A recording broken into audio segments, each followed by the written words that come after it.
Rain. Yes, sir. Ask Drew about a funny Sean P story.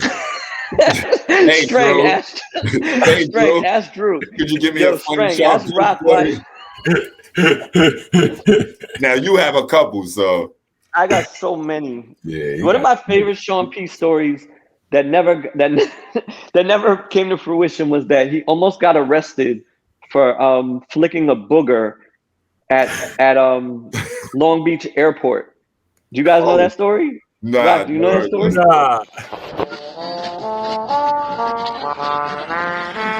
Beat it up.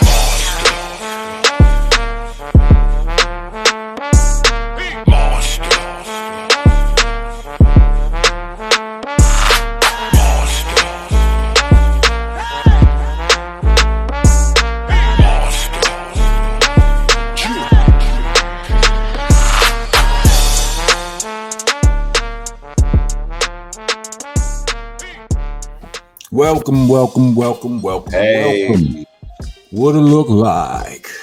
Salute. You are now rocking with the best, Monsta Mondayz. I'm your host, Mr. Monster Man Rocco, aka the Rockness Monster, with my co-host, Captain African America, #1. All right. The main gun, Starang Wonder, with my favorite DJ. Oh, he not here. Wait.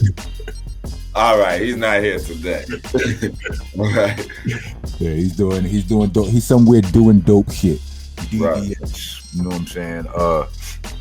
So yeah, we're gonna hold it down for him like we always do about this time. I'm excited about today's show, bro. Yeah. Why you excited about today's show? Why you excited about today's show? Yeah. Got a nice. I know you always say the guests are special, but this is an extra special guest we got today, man. Why? Because this one is special to you too. It's because they ain't really special. Right. Usually you just know everybody. All right, I got you. So yeah, we're gonna get into that in a little while.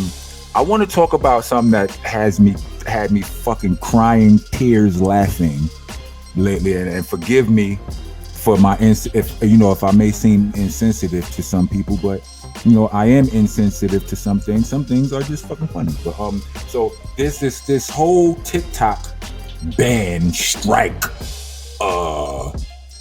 protests going on right now. I know you don't fuck with TikTok. I don't fuck with TikTok either. Right. You know what I mean?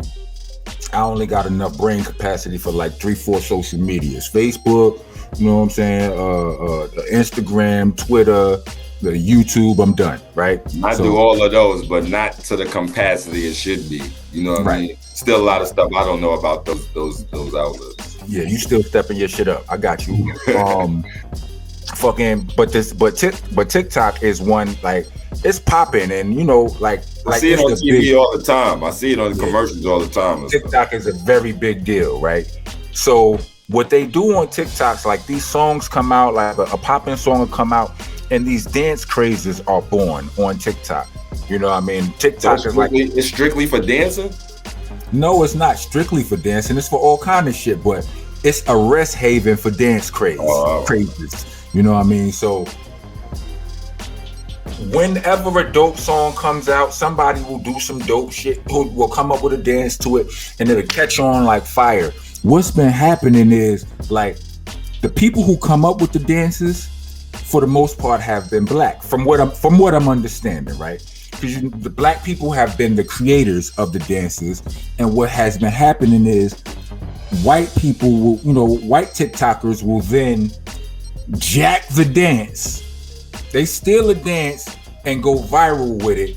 You know what I mean? And get all kind of sponsors and shit, because people, the world is run by white people. So when sponsorship comes around looking for people, they whatever. I don't want to speculate. Basically, these people Elvis Presley TikTok.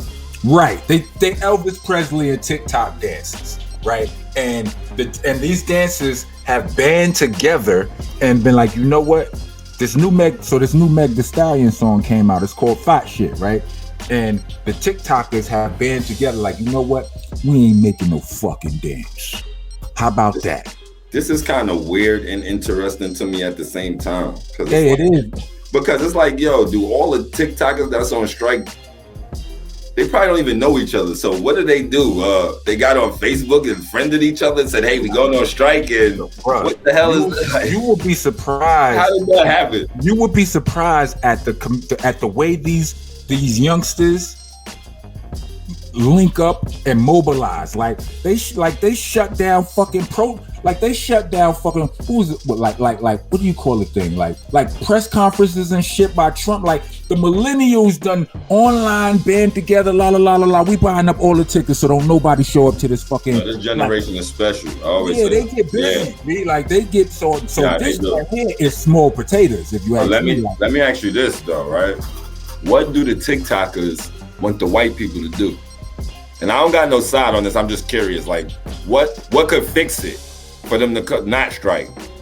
I mean, I think what I think was wait. Because basically, you telling me that these people not stealing it. They like it and they're doing it on their TikTok, but they're getting more followers and stuff and all that. But they're not only they're just not getting followers. They're monetizing it.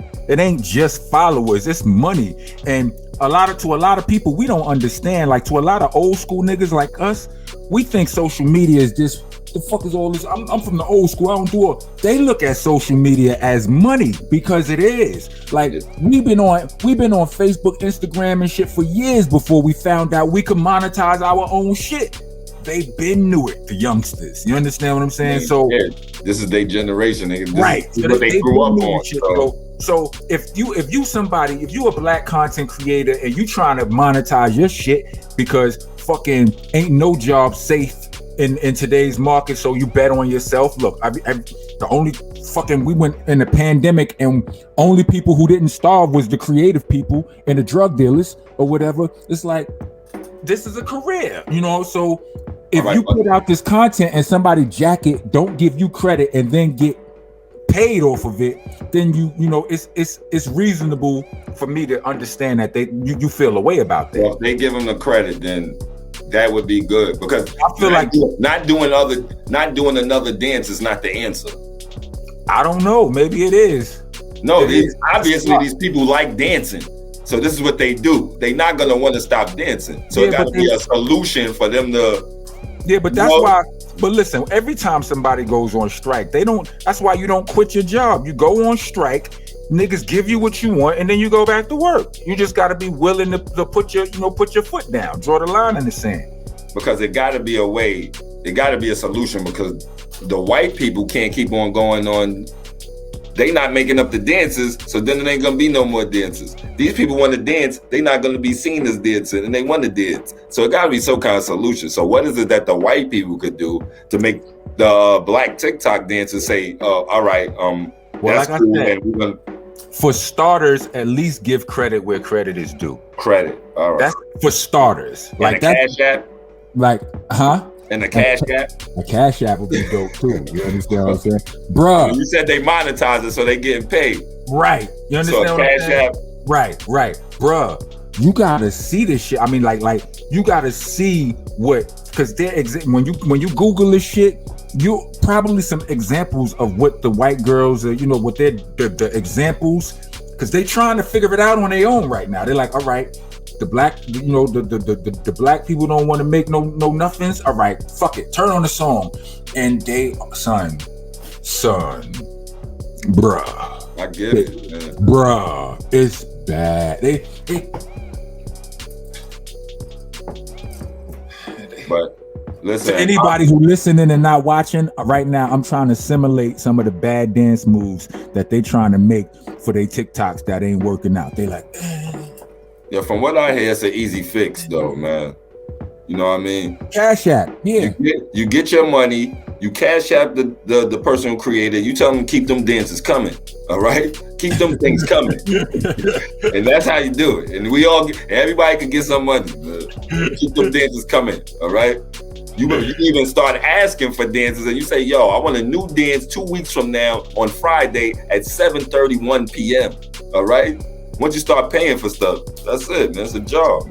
That may be a fix. That may work. But it may or may not. We'll see. I don't have all the answers. I'm just reporting what I know, and like I said, like I'm not no expert on none of these topics. You understand? It's just it just is what it is.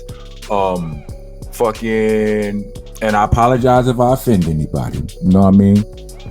I'm just calling it like I see it. Excuse me. Let's do some shameless plugs. I think all our listeners need to know a lot of this shit. They only getting half the story. First of all, you can find me in all of the shit I'm doing. I'm on Instagram, Rockness BCC. I'm on Twitter, _Rockness_.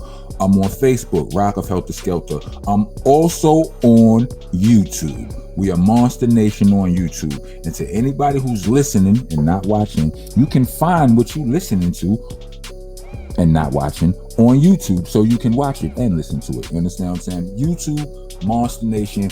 We got all of the clips. We got a bunch of clips to this audio right now. You can see how crazy Strang be looking at me when I say something he don't like, and vice versa.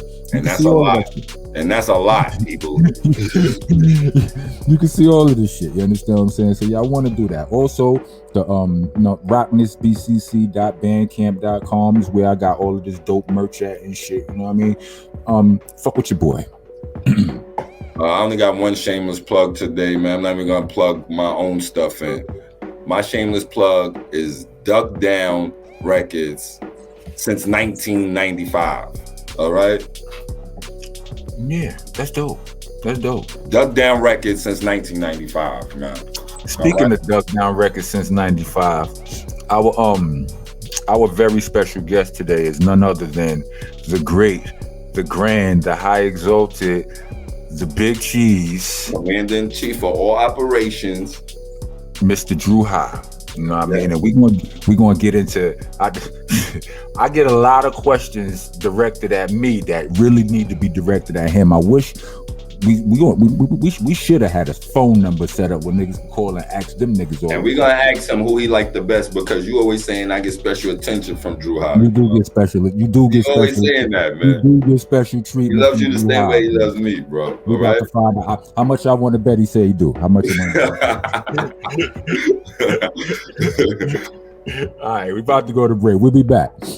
Hi, I'm the Rockness Monster, and I'm here to let you know that I'm on Cameo now. Are you familiar with Cameo? It's a website where you can reach out to some of your favorite celebrities and have them send you shout-outs, personalized, birthday wishes, wedding congratulations. You can even have them quit your job for you. And now I'm there. You can use the Cameo app, or you can go on Cameo.com or the Cameo website. Find me there and make your requests. We also have special requests for business. You know, if you want your mixtape dropped on or your album promote, any promotional things, special pricing for that. See us there. Rockness Monster on Cameo. Rock on.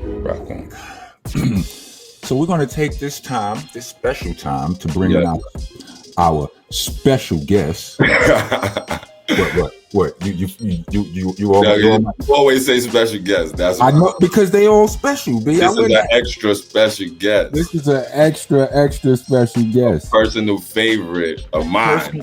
And a personal friend. You understand? And a piece to our puzzle. He's part of the reason you fuckers know us.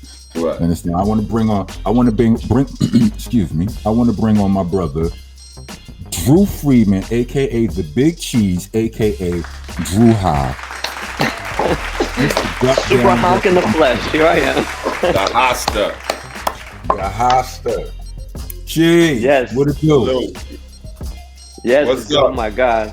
What's up, Big DruHa, man? What's the show? I'm on Monsta Mondayz with Rocket String. Monsta Mondayz. Where's DJRek? DJRek is off handling some handles right now. You know, life comes at you fast sometimes, so you know we gotta hold it down. Rock, you have like the professional setup. Look at you got the String. You don't have that. Nah, I'll have that, man. I'm just somewhere in the crib, just chilling, man. Yeah, Rock's got like the professional. Where setup. are you though? You have Van Gogh behind you and shit, like. Yeah. I'm in Bushwick to White Plains. Right. Got a Van Gogh behind him and shit. You know what I mean? It's a fake, but it works well for this though. It's setting me up nice. Hey, listen, you're not supposed to say that while we recording, man. You're supposed to let everybody think it's what it is. But I know you, man. You're a real guy. I know you, man. So what's up, fellas? Me and Strang, we were having, we was trying to figure out what questions to ask our man DruHa, since we know our man DruHa. We've known this dude for over 25, 26 years or whatever. A lot of the answers to the questions, we might have a lot of the answers already. So I decided that I would start with some of the questions that people ask me, and I'll be like, I don't know. Be like, I don't know. So I'm gonna start from here. After boot camp, since boot camp, you've done a lot of work with a lot of other dudes, a lot of other artists, male and female. And one that people ask me about a lot is Young M.A. Because Young M.A. from Brooklyn. I think she got some ties to Brownsville. She may have some ties to Bed-Stuy too. Both are some places that I frequent a lot when I'm back home or whatever. People ask me about Young M.A. It's like, is she signed to DuckDown? What is y'all relationship to her? I'm like, I barely know her. I mean, like, she cool or whatever. That's a Drew question. Yes. What is that? Could you explain that? Elaborate? Well, she's not signed to DuckDown. After DuckDown is going to be forever. We made our legacy. It still exists, right? It's still the label that we all came up on and were a part of. But as the years went on, we started to do other things, and we started to offer distribution for some artists a lot. It really started with Talib Kweli. I ran into Kwa once. He was getting ready to do an independent album through Koch Records, where we got, that was where some of DuckDown's distribution happened. And someone up at Koch told Kwa that he should probably holler at me if he maybe needed some help with his independent release. And I reached out to him right away, or he reached out to me, and he said, yo, I want to work with you, but I can't be on DuckDown. He was like, all due respect, I just feel like, that was your thing, and I got my own thing going on. So I said, let me think about it for one day. And the next day I called him back, and I said, Kwa, I got it. I started this company called 3D. I didn't tell him what it stood for, but it really was DuckDown Distribution. But that was the 3Ds, and I've created new email addresses, everything. So it was DruHa at 3D, that so all my correspondence came from that. And long and short, we ended up. He went for it. Wait up, so Buckshot had nothing to do with this, or Buckshot was still in on this? Nah, I mean, Buck is going to forever be my partner, but these were kind of like ventures that I started to say, all right, they wanted like consulting, or they wanted some help on the side with what they were doing, and it was more like something I took the lead on. So you went solo on them. Yeah, I'm not gonna say I went totally solo, but yeah. For these projects, you went solo for these specific things. Yeah, we started. I started to go in different directions. Even there was a lot of things that Buck was doing that I wasn't involved with, from different ventures, from sneakers and clothing and all types of stuff that Buck was in the mix of with different people that I felt and told him openly and honestly that they didn't interest me, or I didn't feel like my heart was going to be in it 100%. And me and Buck would trade a lot of back and forth on that. Like, there were things that he really wanted me to be involved with, and I said I didn't think that I could give you everything that you need to take off to do this. You gotta have. I always would say to Buck too, it's not just like doing something. You got to be passionate about it. If you're not passionate about it, where's that shit going to lead you? So anyway, I know I'm all around the world to get to the answer of Young M.A., but we did that project with Qua. We did a few others like Pharaoh Monch. We distributed a project for him, a bunch of other artists that kind of went down that lane. And then I met Young M.A. through, I didn't meet her, but I saw her on YouTube, like everyone else probably saw her, but very early. I saw a freestyle from her, and I just became infatuated with, I became obsessed, right, of meeting her. Of like, to me, she embodied everything that you guys embodied. To me, she was like you said, it had that edge. She had a lot of cleverness, a lot of wittiness to her lyrics.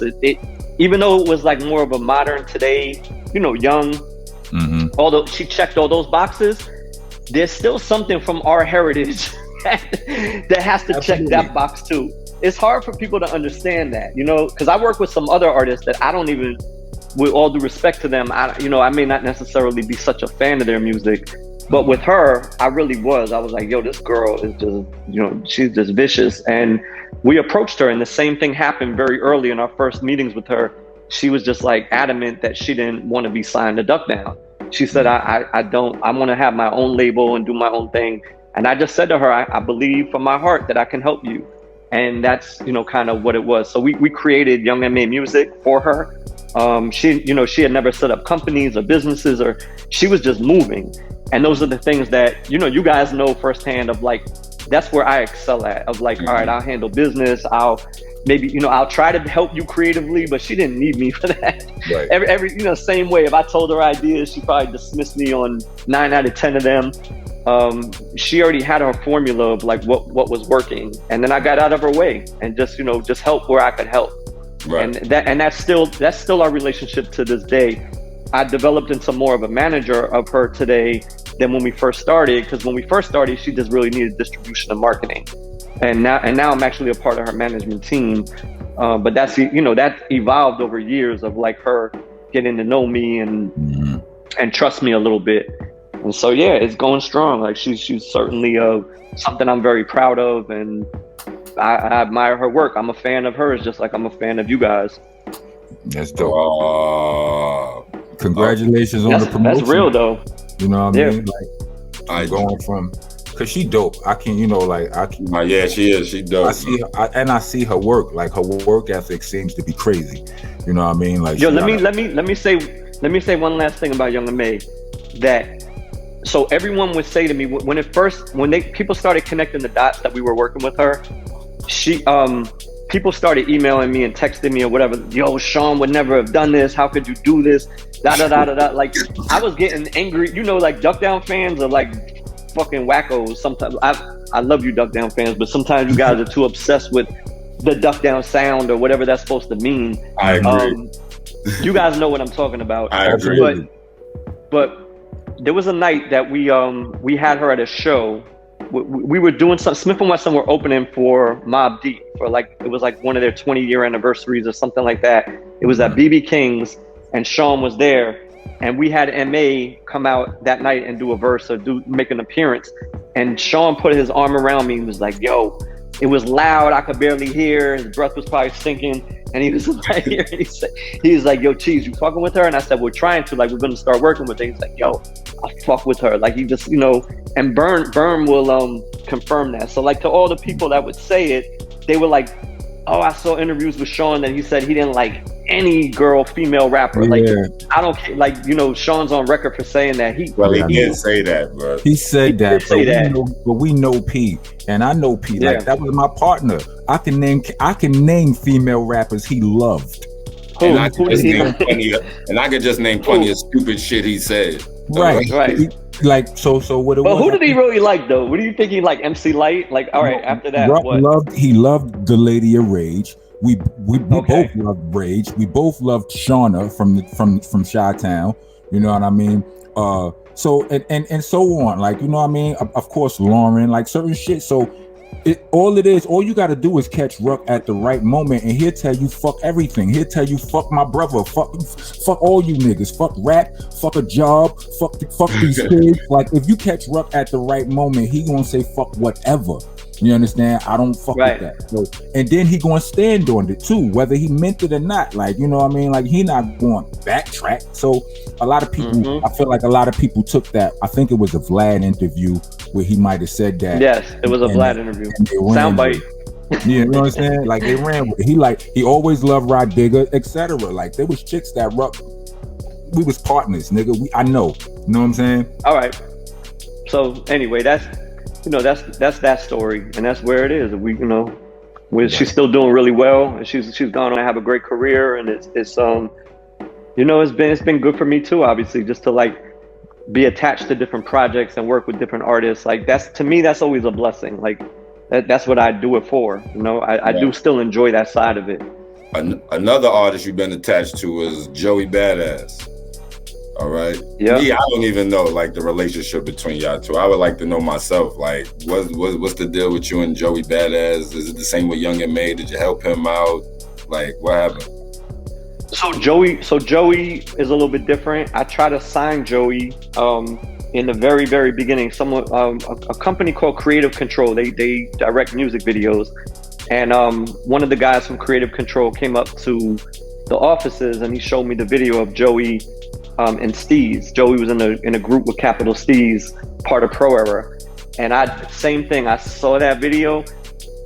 It didn't even take me to finish it, and I just saw like in him again. I know you. I'm not saying it because we're all on this interview together, but now there's a lineage of like what I like, you know, like what the tree that you draw from, and I saw a young Buckshot or a young Boot Camp, but you know, progressing along the way. It's so bugged that he's Pro Era progressive, like it's progressing, like the game keeps changing and moving along.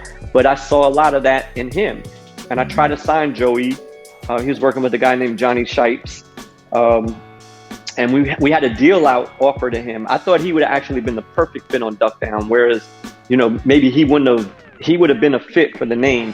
But anyway, long short, they didn't really get back to me. I put a couple of deal offers out for him, and then it turned out that the dude Johnny Shipes, he formed his own label called Cinematic Music Group at the time, and they called me up and they were like, "Look, we're gonna do this ourselves." And they took it to a company called Red, and I had some experience. I did some consulting for that company, Red. They were Red Distribution, and the dude at Red told Johnny that he was like, "Hey, look, maybe you need some, you know, more team members or some more experience or some more help." And he was like, "You should call DruHa." And he was like, "That's funny. Drew offered Joey a deal." Long short, again, they called me back and they were like, "Hey, we're going to do this ourselves, but can you help us? You can't sign him, but can you help us?" And I just wanted to work with him. So that's one of those, if you can't beat them, join them. Right. And they hired me to be a part of that team in the very, very early stages. And then I got involved with that. So I worked with Joey for the first 3-4 years of his career. I was also at Cornerstone Agency at the time, and I was able to hook him up with a campaign we were working on with Mountain Dew. We had a nice little budget, and I was able to link him with DJ Premier. And Premier, you know, he might have known of Joey, but we didn't have the money yet to hire Premier. So through working at Cornerstone Agency, I was able to link them together through Mountain Dew's money, and they made a record together. And then that kind of like, you know, really springboarded everything for Joey in terms of the next steps and stages. So for 4 or 5 years, I was a part of Joey's management team. I was a part of his distribution team. He's since gone on to other things and other labels.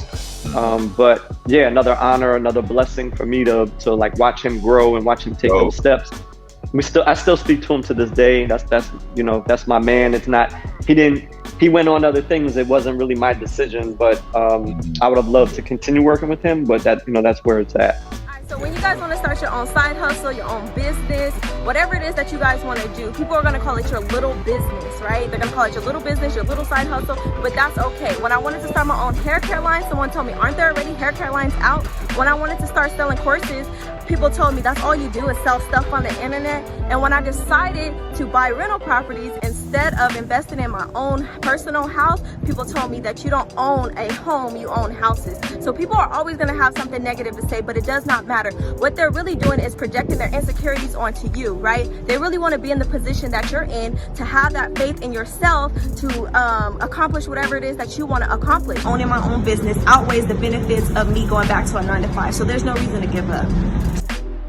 This is Monsta Nation Jade, and I think you should start your journey to financial freedom right now. So go to the website that you see here, or click the link in the description below, or find me on IG and click the link in my bio, Exotic Jade Eyes. Explain. Go ahead and ask him which one of us was his favorite. Go ahead. Yeah, which one of the boot camp members was your favorite in all the years you working with the boot camp, man? Oh, now you're going for sound. Now you are going for sound. You clout chasing. That's like Listen. with all due respect to all you guys, because I don't want this to sound the wrong way, but that's like asking a parent what their favorite child is. That's exactly like, why I'm asking you. That's exactly why I'm asking Not that you're my children, but you understand the analogy. And listen. It's not about the answer. This is about will you even answer this, all right? Yeah, I would say this. I would say I have favorite verses from all of you. So there's different times and places on different songs where I think all of, everyone had their favorite moments. Of course, the easy answer would be Sean, right? Because somebody said you would say that already. All right, but I'm saying that would be the easy answer. Strain, you won't believe it, Strain, but I would say from a fun standpoint, it was you. Like, I don't care who they call. They fall like Niagara. Yeah, you're right. I don't believe that, man. OGC will make it hectic. Run and get your gang strength. I'll meet you in the exits. No, listen. From a personal standpoint, I would say yeah. Me and DruHa got a lot. So for a personal, I would say yeah. But the favorite MC, I wouldn't say that. No, that's what I'm trying to tell you. There's moments from a rhyme standpoint. There's like Gun Clap, like that song Gun Clap. Your verses on Gun Clap to me will still give me the chills to this day. No homo, but that's real. And then this is tough. Like, I'm being dead honest. And then you think about like rock, like you think about like the intro to the Helter Skelter album, or your verse from Operation Lockdown, or like it's different verses on different songs. Tex fucking cockiness and his like just code to the streets, or the way to tell it like it was. Like for me as a suburban kid from White Plains or whatever, like to be around, he's just so fucking believable. Like to me, it was like being able to watch a movie in front of my eyes, like, and I knew it was real. Like, when I say that, I don't mean that he really was like gonna shoot you, but I'm just saying like the energy and the passion was real. Like he was, some of Steele's verses, and from like from a conscious standpoint. And then of course Buck. Like that's a hard question. The only one I won't say is maybe Dio. Dio would never like. I love Dio, but he was more salt and pepper to me. Dio added a lot of flavor, but as far as like me recognizing, saying that he was the best of the MCs. No, I could honestly say that. I wouldn't have thought it in that way. I always did say this, like on OGC's second album, like I loved Louis and Dog. Like Strang was the same Strang. He was just a little bit more cocky, but I felt like they improved. You know what I mean? And it was a tangible improvement, and they was on their shit. I felt them on that. Right. Dio was the seasoning that was necessary. Yeah. Do you understand? Like it was necessary. It wasn't like taken for granted. I'm just saying it wasn't the main ingredient. That's all I'm saying. And then so even Louisville had moments of like. Louisville was like without it though, it wouldn't be the same. You know what I mean? Right. That's what I'm saying. It's a necessary ingredient. You couldn't make the dish without it. Right. Louisville, like somebody is going to take this soundbite and they're going to say Drew shitted on Top Dog. You understand what I'm saying? They're going to have this. I love it. And listen, and you know what's the crazy thing about that shit? Is Bad Vibes recruited Top Dog, man. Bad Vibes put that group together, man. Well, like I remember you coming to me asking me about Top Dog and Louisville. And that's because Bad Vibes, you know what I'm saying, said, yo, get that nigga Top Dog, man. Right. So of course, I gotta come to you like, yo, what you think about he had a lot of flavor. Dio had a lot of flavor. He had style. No, he still do. Yeah. And he had a flow. He still does. He still do. And he had a flow. And then Louisville, like he's like the slept on one because he could change gears like none of you guys. I'm not gonna say Rock, because Rock could do it all, but Louisville could change gears. Like he could play with the flow almost. Like he could toy with it. And I don't know, like I dodged this question, but one thing I'm saying about Dog too, and one thing I'm saying about Dog is Dog was like the face of OGC. You know what I'm saying? Because it's like me, I'm not a noticeable person right away. Like, yeah, that's true. I go places and people don't say, like, people don't know me now, bro. But back then, no, even back then, I'm telling you, Dog had these dreads. He was like a noticeable person. If you seen Dog and you were next to Dog, then you would definitely a favorite of mine. No, there's no question about it. Like that's in your prime, in your era, in those moments. He give you special treatment till this day. God damn it! Yeah. Let's have that for a soundbite. God damn it! Let's pull it off. I mean, yeah, me and Strang definitely hung out on a different scale or level or whatever, but it did. But that's not why I'm saying that. Like, it really isn't. It's just like, even from the demo, like, I love Blah. You guys hated Blah, but like, you know, and then damn, all fucking five. It took me a while to appreciate Sean. It really did. It took me a while. Sean in the beginning to me was a little too lyrical, miracle, spiritual, hit you with the miss. Like, there was a lot of shoulder missile coming off of Sean. There was. Like, it took a while for Sean and like that character, like for him to become like Ruck was a little shoulder missile. There was, you know, a lot of rhymes, a lot of words rhyming together, stringing them together. It wasn't as clear cut. But damn, I love all you guys. I really do. I got all nostalgic the other day listening to Nocturnal. I told you, Rock. I told you that. I said I didn't do myself justice by slowing down and listening to that 25-year album or you know, recognizing the 25 years. And I also told you that it brought back so many memories because we just, I don't know about you, but I don't make records like that anymore. And people will say, oh, you a producer, or you this or that. I'm like, I don't know what I am, but I'm like the same thing. Like back then, it was a little more on the creative side of like, yo, let's do this ad lib. Let's try this on the hook. Let's do this in the mix. Let's, you know, let this ride out, or, you know, some type of way. And we put a lot of time on this shit. We put a lot more emphasis on the details, you know what I mean? Yeah. And, you know, painting the picture, like all of the extra ingredients, the ad-libs, the skits, you know, the noises in the back. I remember when we was doing The Shining, you know, everybody in the booth and just yell, just pop mad shit, and that ended up on the song. You understand what I'm saying? Yeah, boy, we deep, boy. We deep, boy, salute to me now. Right. I was in the booth on Act Like You Want It, on Black Moon's Act Like You Want It, Act Like, and then they told me to get out of the booth.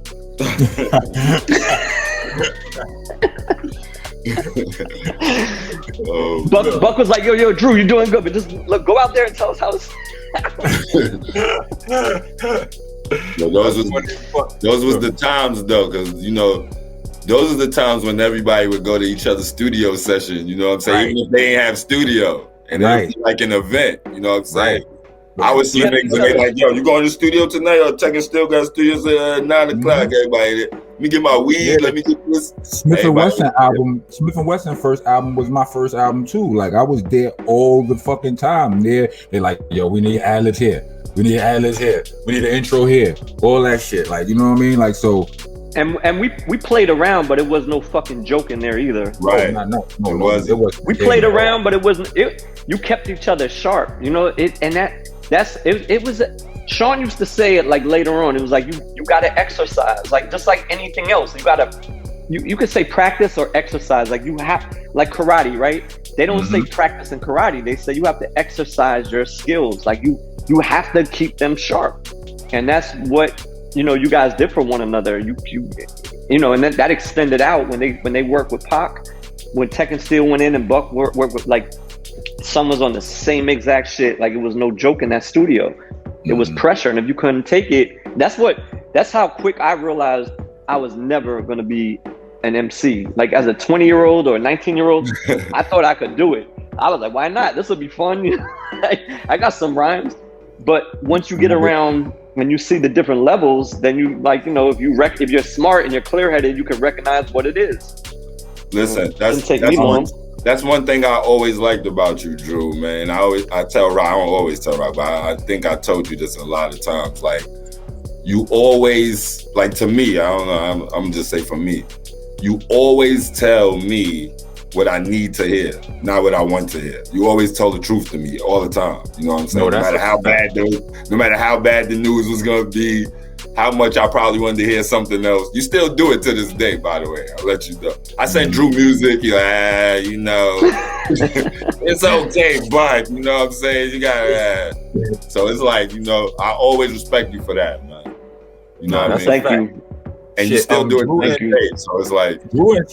Drew, the first time I heard Drew was on You the Man song, right? And I hadn't met Drew yet. I might have not had met Buckshot yet. A lot of people don't know that. Like Who Got the Props was out already before I even met Buckshot. You know what I'm saying? Right. So, but like when I was locked up when I realized that Five was in that group, because I knew Five before I knew Buck. Five, he's related to Poppy and Letha and them from the projects. You know what I'm saying? So when I put all of the dots together, I was like, oh shit, I'm on, because I already knew that Still was fucking with these dudes. I knew that Five was one of them or whatever, right? But when I came home and I saw Still, the first thing he did was he played me Blacksmith and Wesson, and I was like it was the most incredible song in the world to me. Yeah. Right? And God damn. I was like, yo, I should have been on that song, right? But then I was like, I thought about the name of it, Blacksmith and Wesson. I was like, I couldn't have been on that song. It was what it was, right? That's so right. Right? Yeah, right. I should have been on that song. I should have been on that song. No, but listen, I'm saying, like, this is 19-year-old rock, right?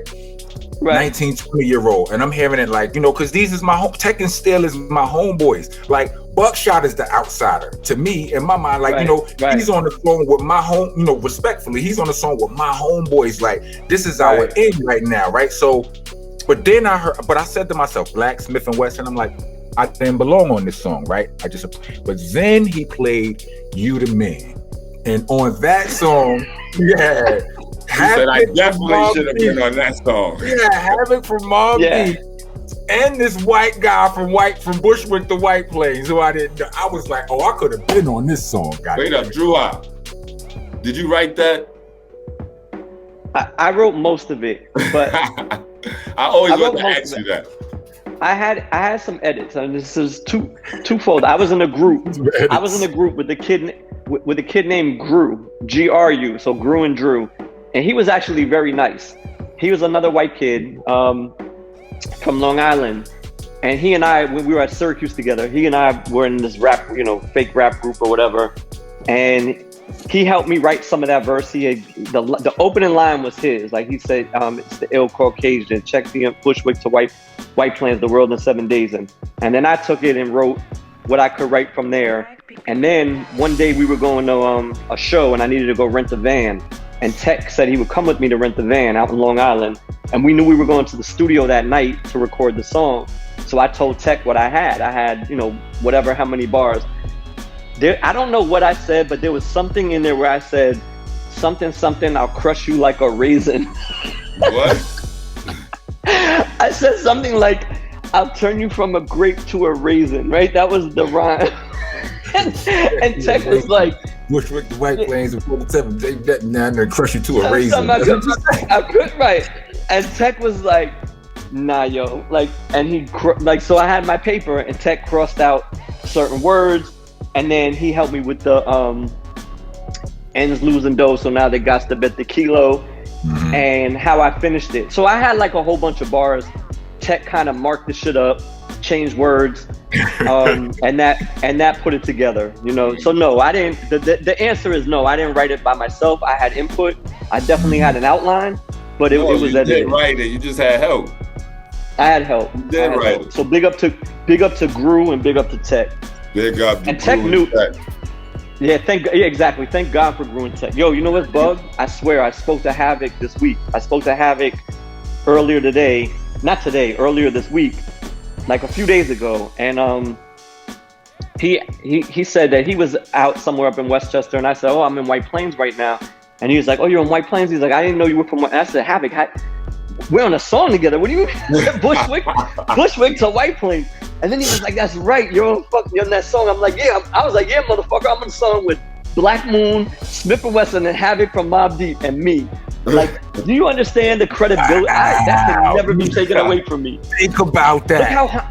Look how honky and nerdy I am. Look how honky but you know how crazy that is, because when I heard the song, it's like, yo, this is Drew. This is Drew the rapper. I didn't see you as Drew the manager or nothing like that. I heard just Drew the rapper. So I'm like, yo, this guy's nice. Like, yo, if I spit in front of this guy, you know what I mean? I gotta be like, yo, my shit gotta be like this, yo. It's the ill Caucasian.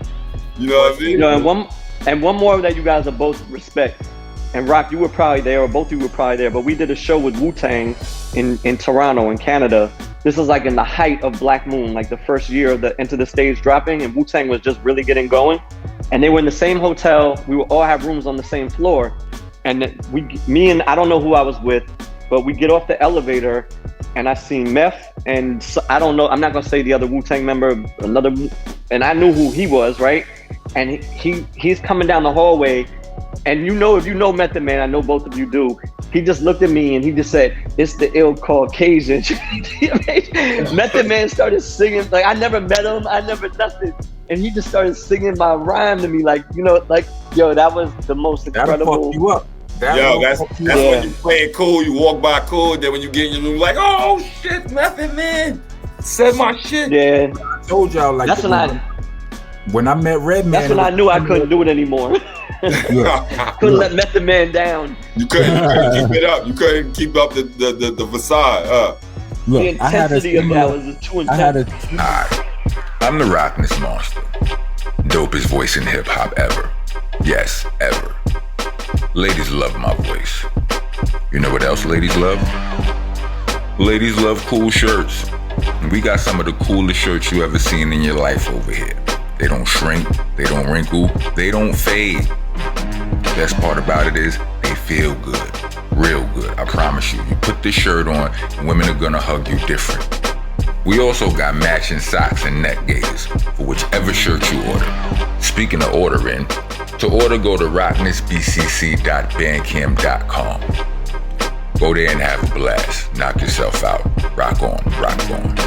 Similar experience when I met Redman. Like, we was in the studio working on that Point shit. It was the first time me and Strang ever went to California. Oh yeah, everybody left, and I stayed behind with Buckshot because he had to do that song. Yeah. And I'm walking through the hallways, and Redman come walking through the hallway. He like, oh shit. He like, one time for the snitch dropping down. One time for. He like, that's you, right? I'm like, yeah. Like, on the outside, I was cool as fuck, but on the inside, I fainted twice. You know what I'm saying? Yeah, but Rock, the major difference is you about it. You deserved every accolade he was about to throw on you. Method Man, he should throw my verse. He shouldn't even said it. But you guys, you did deserve it, man. You guys were fucking. For the lack of a better word, savages on that mic. Well, hold on. Yeah, I survived it. That was a dope verse. You deserved it too, man. Yeah, it was a dope verse. But you touched on something earlier that I want to get into. When you guys went and worked with Pac on the One Nation album, do you have any new? I've heard that album is about to resurface. You know what I mean? I've heard some rumblings and murmurings about that. Have you heard any of that? You have any info on that? I really don't. I mean, I speak to Noble sometimes. I speak to, you know, some of the guys hit me up, the Outlaws, but I have not heard that. You know, like a lot of the verses were we were stripped off. Like, our verses were stripped off, and they put different verses on, and then it was like on the Better Days album from Pac. Like, right. They, you know, when they re-released music from Pac, a lot of them were we recognize Pac's verses as some of the verses from the One Nation album, but right. Our shit were, you know, like, our guys were off of it. But no one reached out to me about it, but if it were to ever happen, that would be, you know, incredible. I got a little bit. It is. I got a little bit of inside information. All right, so you could put me on off this. Yeah. This we'll talk about that. Yeah, I think I think it really, like, I think there's a little information. If you go to Young Noble or EDI page, you'll see some, you know, scroll down a few days or whatever, a week or so, you'll see some, you know, some info on it and all of that. And that's gonna be dope. It is gonna be dope. If, you know, if it all comes to fruition, it's gonna be dope. This is what I wanna ask you, DruHa. Right? Y'all Nervous Records, right? You got Black Moon signed to Nervous Records. Then you get Smith & Wesson signed to Nervous Records, right? Well, did you get Black Moon signed to Nervous, or did you meet Black Moon at Nervous? Right. You was working at Nervous Records. So Black Moon signed a single deal at Nervous. I became an intern at Nervous. They put out a song called "Fuck It Up." Do either one of you know that song? No, I don't. That's crazy. So that's the first Black Moon single. It's called "Fuck It Up." We're gonna fuck it up. We're gonna fuck it up. Strain, you gotta go Google it after. I don't even know if you can buy that. I don't even know where that record is. But it was out. Oh my it wasn't God. Buck had, a lot of energy. It was a lot of that rah, but like that was the core. You're gonna fuck it up. We're gonna fuck it up. So they're signed to a single deal because that's how the dude at Nervous was like, not albums at that point. And then I met Buck, and then he made Who Got the Props, and then he was being managed by Chuck Chill Out. And then Who Got the Props came out, and it, a lot different from today. That it's not like it didn't just hit the internet and go. It was like we had to like get a piece of vinyl made up. We had to like go to one DJ at a time. Like you couldn't email it to someone. You had to like deliver it to them. It took about, I'm gonna say 9 months for that song to like really catch on. And during those 9 months is when I really developed the relationship with Buck. And I would drive him around, and I would take him and E and Five to whatever interviews we could do, or whatever we could get into. I was the person that was like taking them around, and I wasn't even thinking about, I was still ready to go to law school. Like that's where my mind was at. I was like out of college, I was interning, I'm gonna see if I like this shit. And I was getting ready to take the LSATs and try to go to law school at some point. And everything just kind of snowballed quick. And when Buck ended up, parting ways with Chuck, he wanted new management. And again, it wasn't, I know you probably are looking at me like, that's when you try to angle in. I was like 22, 23. I just wasn't thinking, like, I didn't know enough. I wasn't thinking that way. So we ended up trying to set up meetings with other managers. Like we went to Bernard Alexander, who managed Nas and Redman. You brought up Redman. Like Bernard was like this known dude, and we got a meeting with him, and Buck went to the meeting, and I didn't even go into the meeting with him. Like I would go with him, but then I would stay outside. And we met with Chris Lighty. We met with Rest in Peace. We met with a bunch of people. I say we, again, I would go, but I wouldn't go into the actual meeting. And Buck came out of one of those meetings, and he was just like, you guys obviously all know Buck, but he was like, nah, we're just gonna do this ourselves. He's like, fuck this, we're just gonna do this ourselves. And he put the battery in my back of like that we can do this. And then he introduced me to Smith & Wesson after, I don't know if he was trying to test me. I told him if we were going to do something, we needed another group. And he introduced me to like 2 or 3 Wadatas. Like they were bizarre. Like he introduced me to, and maybe that was my test, but I was like, that's not that guy. Not that guy. And then finally he introduced me to Smith & Wesson the day, you guys ever see that video I have where Tech and Steel do the intro to The Shining at the record store? They do the verses to the cover beat. That was the first day I ever met Tech and Steel. I picked them up in my Subaru. We went to a record store in New Jersey. I had my big ass doofy camcorder, and I taped them both doing that verse. And I was just, again, all I needed was one verse from each of them. And I called Buck that night, and I was like, "Yo, that's the one. Those are the guys. Like that's the one." And we, that was our first like saying, all right, we'll manage you guys. We didn't do any contracts or anything. We're just like, hey, do you need a manager? Like, we'll manage you. And we, we introduced them to Smith & Wesson, to Nervous, and we put that through that building. And over those 2 years of Enter the Stage and The Shining is kind of when we learned the business a little bit. We learned real quick we were being ripped off. We learned real quick that we weren't seeing the fruits of our labor, what have you. And then you have the era of like Master P, of Diddy, of Puff with Bad Boy, of No Limit, Loud Records. Like you start seeing all these subsidiaries come out, and that became the mind frame. Like we could have our own company too, and that's really what the birth of DuckDown was. And then you guys, right. And then to be introduced to the Fab Five, like I felt the same way on that demo tape. And I don't care if it was you two interviewing me or someone else. I'm telling you, when I heard that demo, and there were other tracks on that demo. You're not really hard to the core.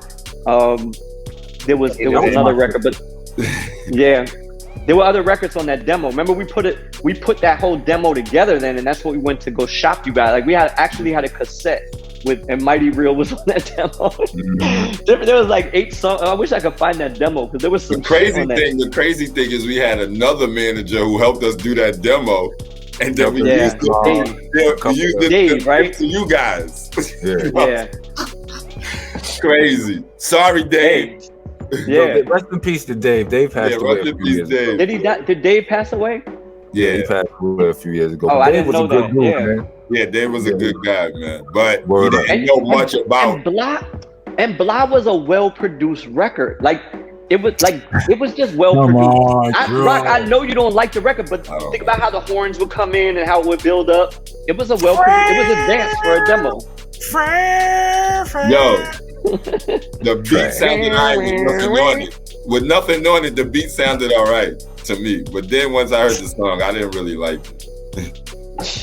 You guys are corny for that. That's how you introduce yourselves too. Like all 5 of you introduced yourselves. Like each one of you had a moment on that record. What happened?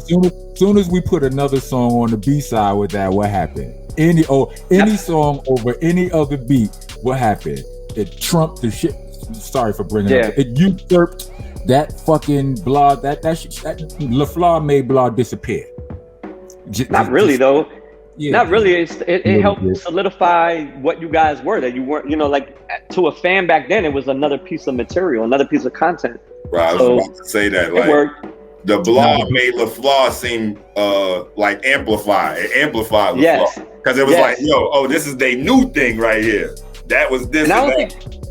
I don't think you realize how much like Ralph McDaniels was playing Blah. Like that was a nice little video we made. It was fun. It was like I like the video. The video was dope. I like the video. I like the rhymes too. I just don't really like the hook. Into I don't really like the hook, and I don't really like the straight.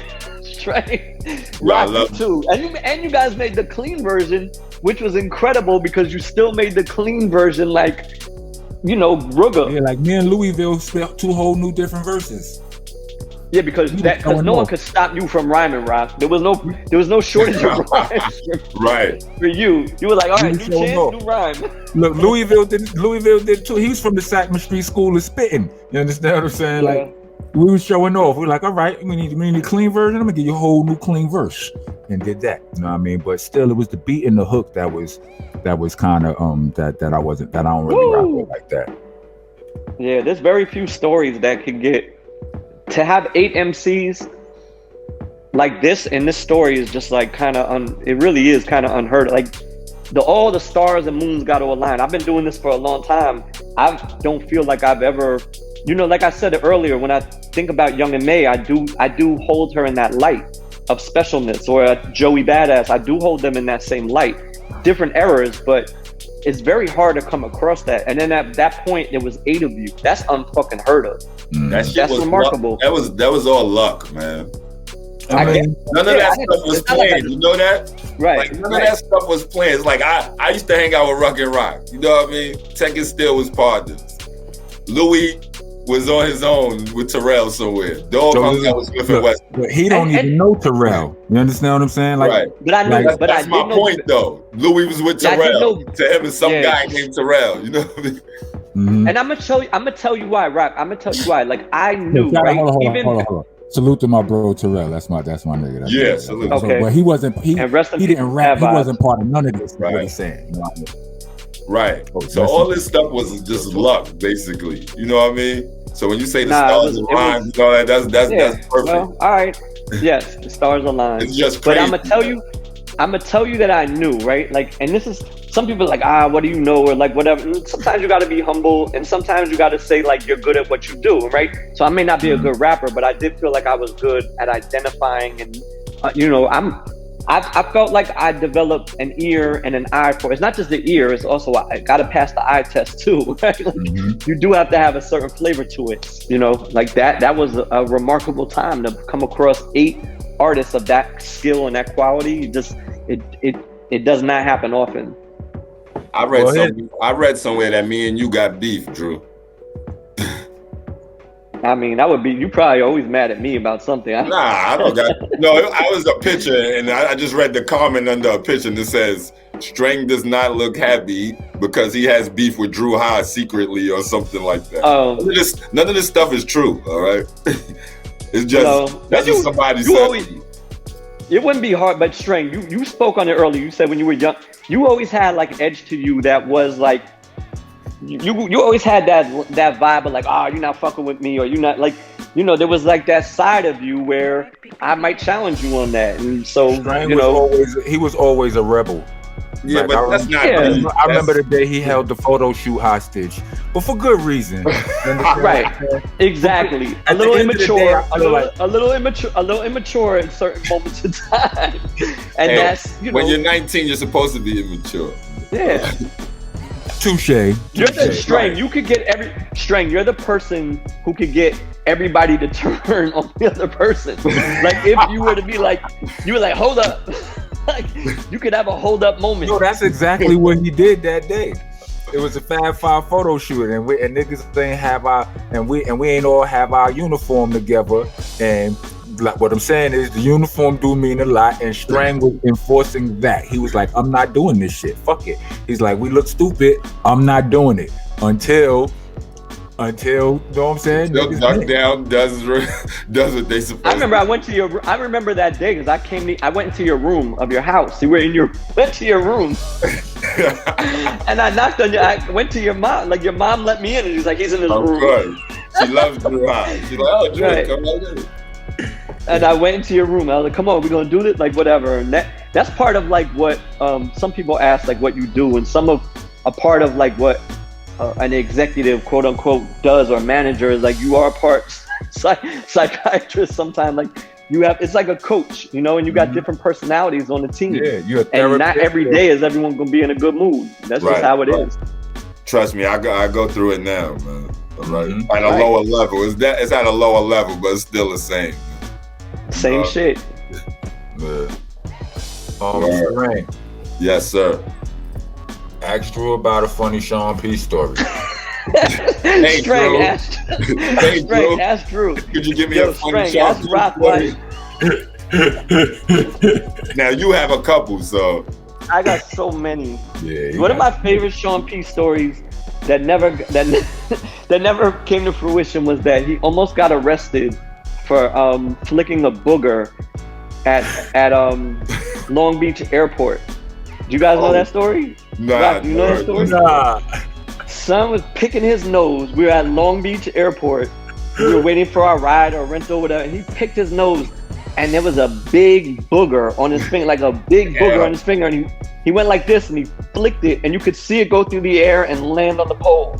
Not only were we like, that's fucking disgusting, a police officer was like right behind us, and he came over and he said, did you just flick that booger on the pole? And Sean was and me and Buck were standing with him, and I knew something. The guy had this cop had like boots, leather boots on, completely decked out in his, the LA, like the helmet, everything, glasses. And Sean was like, yeah. He was like, yeah, flick the book. He was like, that's defacing public property. And Sean was like, I picked my nose. Like he's like, but he's remaining calm, and the officer's like escalating it. And this is a true story. Like it's getting louder and louder, and I feel like he's going to try to probably arrest him.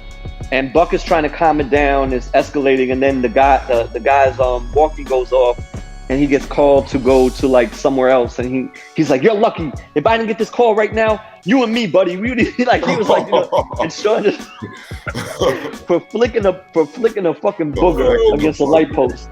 wow. Yeah.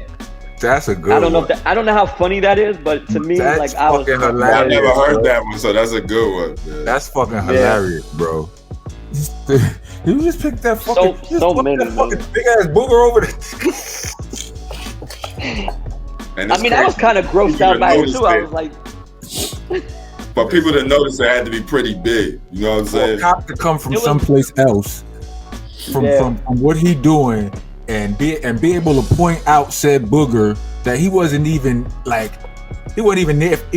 there in the vicinity for the flicking. He went and pointed out said booger. Get the fuck out of here, B. yeah. How's young Harv? Young Harv is the best thing that's ever happened to me. But I don't have to tell you guys that. You both, me and Rock waited. Me and Rock are on the same You're a rocker. trajectory. Word. I How feel old like is he now, man? 4? Harvin is 5. 5. And He about to be 6. Look how long. he'll be 6 in November, October 31st or October 30th. Fast. So that's a fast 5 years, man. Yeah. Raquel is 7. And wow. Like, bro. But but Rock, I say this as we're late entries into the game.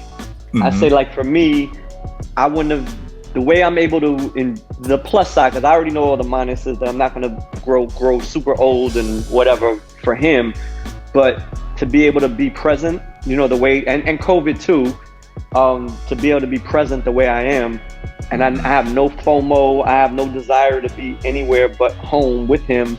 There's, you know, like if I was in my 30s and when I did this, I was still running around with you guys, or I was still running around the world. And right. I don't, if it was my 20s, definitely I would have still been like straying and, you know, had my eyes on other girls and other things. So, but you know, in my, this is like the right time as a man, as a man to be, you know, just present. That's the best word I can use. So I get to enjoy every moment, and I can do it in a way where it's like I'm not chasing anything, you know, like I could just be like comfortable, and that's it. So I am. You gonna have any brothers or sisters? Nah, I don't think so, because you know, not the right time. I don't think so. Nah, unless it's another lady, you know, me and wifey. She that's just where she is with it. We raised her niece in my house. We raised my wife's niece since she was 8. So I've had a teenager. I've had an 8-year-old all the way up to an 18-year-old, and that's like Harvin's sister, even though it's his cousin. Right. But that was like Harvin's sister, and you know, he's got a lot of cousins and a lot of family. And she's from Brownsville, right? Oh, Natalia? Yeah, she's Natalia. She's from Brownsville. Yeah. You just told me. Yeah. Yeah. Yo, you can't escape Brownsville. You always come back. There's always something Brownsville come back to you, DruHa. You stuck with us, nigga. You stuck with us. Yeah. I mean, it's been an honor. It's been an honor. Yeah, really though, man. I really, I really is all mine, man. Yeah, man. I feel like we both, well, all three of us, we have all been instrumental in each other's success. You know what I mean? Like, for us to be able to chop it up 26, 27 years later, it's right, you know. That's crazy. Like, that's crazy. And we all still look halfway decent. Like, I think that's worth notation right there. You understand what I'm saying? I'm more than halfway decent, but I'll take that though. I'm way more than halfway decent. I'm just being. You guys look young. Well, I don't know about that. We don't look young, DruHa, but listen, you know. Listen, you don't read all the comments. They love us, kid. They think listen. I think I could sell some underwear though. You know what I mean? If I had to. You know, we look great for our ages. We look great for any age, man, and that's important. But down to my underwear string, you could quote your line down to my underwear. Word, you could take that line and put it in the promotion, in the commercial, or whatever. Yeah, we're gonna work on that later. String, let's make. That's a good idea for a boxer. We should do that on the. That's true. I was about to tell you. You know, and the three of us, because we are back linked together in the sense of, you know, we have these novelty these retro shirts, and the Helter Skelter one we put up last week, that shit already sold out in like 2 days. Wow. And we've got like, should we tell them? I don't know if we want to reveal it now, but we know we got some of the retro shirts that are going to be coming out in the next month or so that connect all of us, and we can, you know. We definitely can continue that trend, because that shit works. Look, we'll forever be linked. And before we wrap it up, let's just say, let me just ask a tough question, or just put you on. I mean, let's just put our word on the table right now. Before we turned the cameras on and started recording and all that, we were talking about something that's been talked about for quite some time by the fans, by me and Strang, and then me and Strang and Drew just had a conversation about it, and it's a Rock and Strang album, you know, and what I told Drew was like, you know, we definitely not against it, but it's just hard to get two people living separate lives, you know, 2 or more people in the same place at the same time for a certain amount of time to, you know what I mean, to focus on this thing. And then I said to DruHa, you are more than welcome to help us facilitate that if you want. And it sounded like he was with it. Are you with that? Does it still sound like you with that, DruHa? Oh, absolutely, 100%. All right, so we got the big man. We got the word from the big cheese, and we going and look for that in the near future, because you know we working here. We rappers and you know and businessmen and fucking label execs and and all of that. And this is what we do. So, we'll have that. We'll be on that. I'm proud of you guys for like starting this. This is something that you just called me up to do. It's not something I call, like people would say, oh, you guys, this is your show. And that's like, I'm proud to see you guys doing things, moving everything forward. And it's an honor, man. From my heart, it's an honor to work with both of you. I'm getting a little tipsy here. You will forever be a part of my history, my legacy, whatever the fuck it means in this business. But those are like the best times of my career, of just like getting to work with you guys in those early stages. I always say it's an honor because I didn't need to be there. Like it worked out for me that I was there. But you could have just as easily said you didn't want to work with me or not do it. So, things. I'm a big believer in things happen the way they are supposed to happen. Some of those things we ain't going to like, but at the end of the day, those things open us up to other things that we do like. You know what I mean? So, now all you need to do is get this DuckDown movie going, and then there you go. Some people say the boot camp movie. I say the DuckDown movie because I think that's. I say why we don't do both. That's what I say. I got a couple of things I'll bring to the table soon that I think will work for everybody. But yeah, man, maybe not the DuckDown football team. We didn't get to speak on that actually got stringed to bring a Brownsville team out to White Plains. I think White Plains won the game. Crushed us. Yo, listen. You know the crazy thing, Rock? I got everybody who you think is like a good athlete in the hood, I got you on my team, yo. Everybody who you say is nice. It doesn't mean nothing to a well-oiled machine, all right? It's nothing if the other team is a well-oiled machine. We operating like we stars, like we an all-star team. We come and be like, oh, we gonna bust their ass. We gonna do this. These guys is just like, hey, the quarterback is the quarterback. The receiver is the receiver. They got positions. They got plays. It's like, 3 seconds, I'm going to throw this. You turn, blah, blah, blah. And it's working. It's getting me. You know me. I'm getting so mad because I can see it happening. I'm like, oh, my God. They're just picking us apart. And they're doing it easy. You had Doc Holliday out there. Yeah. I was about to say you had Doc out there. Doc, I had Cookie Head, I had Silky, I had EJ, I had more than that though. Yeah. You know what I'm saying? It was, trust me, everybody in the hood that's nice, I had them with us, yo. And mess. Like, it's crazy though, because it's like, on our team, you see us, hey, let me be the quarterback. I'm gonna be the quarterback now. On their team, they got the same quarterback. They got the same receiver. They got the same tight end. I'm just saying because I'm seeing Jade's telling us to rap, so I know she's gonna probably edit this part. I was about to wrap it up, but that is that's a fucking great and hilarious story to wrap this shit up. Boy. Eddie Machete was out there getting busy. DruHa was running for like 60 yards. I was with Eddie last week, and Strang, remember Pat that we played flag with? Yeah. When you came out and played flag with us, Pat and Eddie, I was with them. They had a basketball game. Two old men, one kid tore his Achilles, the other broke a bone. Don't be old and try to do that. Just stay in the lane and everything will be all right. God. Yo, we'd like to thank you. Thank you guys for having me. And that last story just points out how wrong Strang be sometimes when he comes up with these plans. He likes it when I'm wrong, Drew. He likes it when I'm wrong. Yeah. Strang, you remember Strang? You know Strang antagonizes folks, and that's. I'm like, bruh, why? We don't have to hurricane. Be that way. You understand what I'm saying? That's the hurricane. The hurricane stirs it up. That's all. Absolutely. We love you, bro. We will talk soon. Thanks for gracing our show with your brilliance and all of that. DruHa. Thank you guys. I love you guys too. On the record.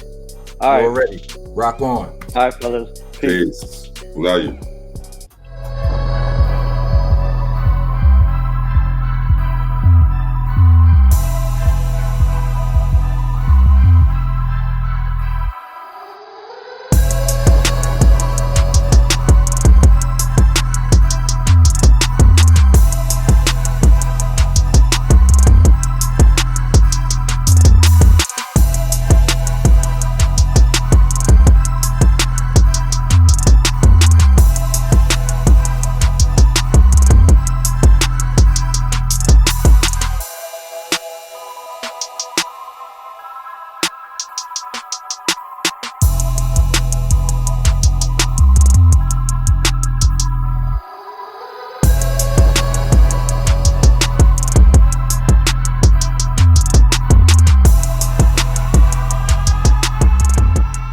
Yeah, that was dope. I enjoy having DruHa, the Big Cheese. That was fun. That was dope. It was lighthearted, but it was still heavy. It was we didn't get at DruHa, but I don't feel like we get at anybody. You know what I'm saying? He asked a good question, huh? You didn't get at anybody yet. Yeah, not really yet. I mean, like, cause I don't know. I'm not trying to ambush nobody, but I mean, if I don't like that kind of shit personally. Like, I like for the interviewee to be, to be comfortable and say whatever you want to say. But if something needs to be talked about, I'm sure we ain't going to let it. We ain't going to let it leave those stones unturned or whatever. But that was a dope interview. Drew's a good dude, and he's fun to be around too. You know what I mean? I salute him. That story though was crazy. The Sean P story. Yeah, that was a booger, dope. Nigga, a booger. A booger be. A lot of these stories people be telling us I be knowing already, but that it's tons of them that like a Steel or a Tech or a Drew or a Buck will have, because they went on tour together a lot when we wasn't there. You understand what I'm saying? So I'm sure they got a whole bunch of shit. Speaking to Sean, let me ask you something though, right? What? Who's your favorite out the 8? Out the 8? As a rapper? Me. What are you talking about? That's easy. You was something else, man. You was something else. Listen. I'm just saying. You can't have a mirror on the wall in your house, man. All right? Listen, let me tell you something, bro. I like to bring this up. You know what I mean? Like, so it's come up in a lot of our conversations. Strang, you remember the version of me when I couldn't take a joke. You remember that, right? And I remember one time we was somewhere together, and I mentioned it to you, and you was like, I understand that. He's like, but you was like, I get that. I understand what that was about. And I paused and I was like, wow, what was that about? You said, I understand why, whatever. You was like, you didn't have shit. You understand? Like, you didn't have nothing, in the most respectful way you said that, you know what I mean? Like, you didn't, so it was, I was bitter because shit was rough and, like, whatever the fuck, but I'm not I wasn't that confident. You understand what I'm saying? If you would have told, my gear wasn't right. So it was a lot of shit. You would have wanted to fight. Right. You know what I'm saying? You had jokes. You couldn't joke on me. You couldn't really joke on me. I was going to invite you to a fight. And that just was what it was. And I feel like I've come so far from there. You understand what I'm saying? To where, where what we was talking about on a prior episode, you was like, if somebody tell you la la la, I'm like, I'm not even gonna let that shit don't mean. You understand what I'm saying? That's a lot of progression, because to be a nigga who can like say T-Pain, who we spoke about in the last episode, who this nigga, his homeboy told him he fucked up music and he went into depression for 4 years, B. That's crazy. And that could have been me. You understand what I'm saying? Like, if the world didn't receive Rockness Monsta, the rapper, well, and then my homeboys had jokes on me too, who the fuck knows, nigga? I'm the nigga who made therapy. I needed mental help. I knew what I was doing. You understand what I'm saying? But I'm glad you said that, because that goes with something else, but I'm going to save it for another time. All right, no doubt. With that being said, which I was about to say, Mr. Fuck you, man. Mr. I don't give a fuck about none of this shit. I'm leaving. Mr. What you want from the store? I'll be right back. Mr. What you want from the store? 100 Dutches? A Versace shirt? A pair of shoelaces? I'll be right back. You see him again next week, right? One of the pettiest of the petty, and we say this lovingly, he inspired this petty portion of ours that we like to do on our show. It's called The Petty Portion, inspired by Sean P. Or sponsored by P, even from the afterlife. Or something like that. Today's petty portion. First of all, Strang, do you have any petty? I'm not petty, bro. All right. I knew you'd say that. That's why I brought up these pictures of you. Nah, I'm just fucking with you.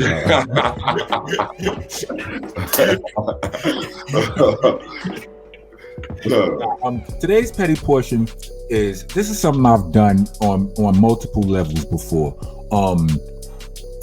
I've had song fights, and not like battle rappers, not like like Drake versus Meek, or Drake versus Pusha T, or Jay-Z versus Nas, or any of that.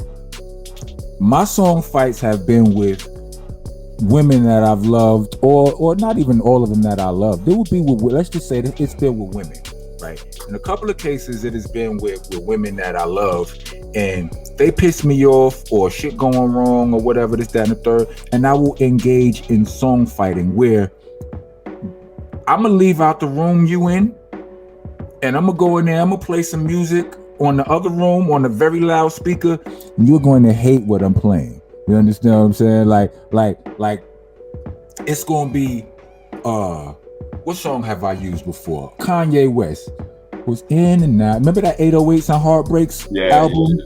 Well, I've used mad shit off that album to song fight. What's the shit? In the night, it's in the flame, the flow. So we're far along the line, he lost his soul to a woman so heartless. And I would take that and I would play that shit at the top of I would walk through the house singing it all loud, snapping my fingers to a woman so heartless. I don't call that petty though. I call that sending a message. Stern message. All right. Frank, that there is proof that you are petty. So we go, but I also used to do it back in the days, right? I had a couple of back in the days of the pager, not even a two-way pager, no SkyTel shit, the beepers, nigga beep you, put their number in, they put a 911 in there, they either leave a number or they leave a message, a voicemail on your shit. It's my voice message is still new.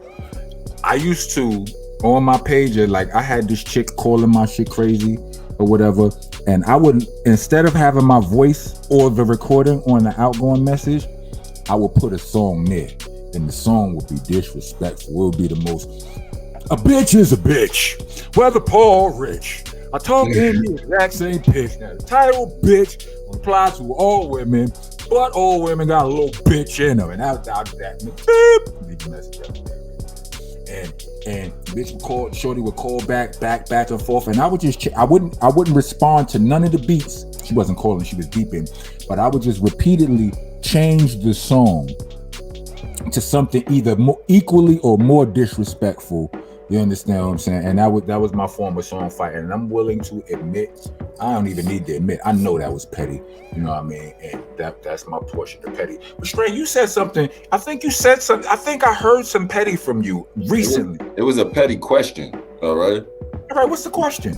And it's not about me being petty, man. It's just about niggas being petty. What's the question? All right, is a nigga petty, right? Let's just say you with your girl, man, for years. You're not making love to her the way you used to, shit it's not like it was when it was brand new. So you don't make love to your girl, but she wants to make love to me. So I make love to her. All right. Hold on. Does the guy make love to? All right. He doesn't. Does he not want to, or is he just not able to? He doesn't want to, man. It's old news to him. So let's say I come in, I make love to her. You know what I mean? And then this guy is getting mad, man, at her and me. Is that petty? I'm doing something that he don't want to do, man. All right. You know what? I think that's petty. You're right. You're not petty. I think I agree with you. I'm trying to tell you, man. I think we're about to wrap up this show. We gotta love to your girl. What'd you say? To your girl. Yeah, make love to your girl. Yeah. God damn it. Make love to your girl, and that go both ways. Women, make love to your man. Yeah. Somebody else will. Okay. Yeah. We out. We like to thank our the good folks at Black League, Ayo Records, Delicious Vinyl, Dash Radio, our lovely sponsor. Our lovely producer. Yes. Monsta Nation Jade. Thank you to you, my brother. Thank you to our guest DruHa. Signing off for my man DJRek, myself, and my brother Starang One. We out. Cue the credits. Thank you for listening to Monsta Mondayz Podcast. Please join us every Monday from 8 to 10 p.m. West Coast time and 11 to 1 a.m. East Coast time. Every single Monday, Monsta Monday on the Dash app. Also, check out these awesome shows from the rest of our podcasting family. Funny Farm, East New York Radio, All Elements Mix Show, The Star Power Collective, La Cosa Nostra Radio, 5150 Mix Show, Block News Live, Vinyl Coffee Mix Show, and Hidden Gems. Check them all out under the Delicious Vinyl radio station.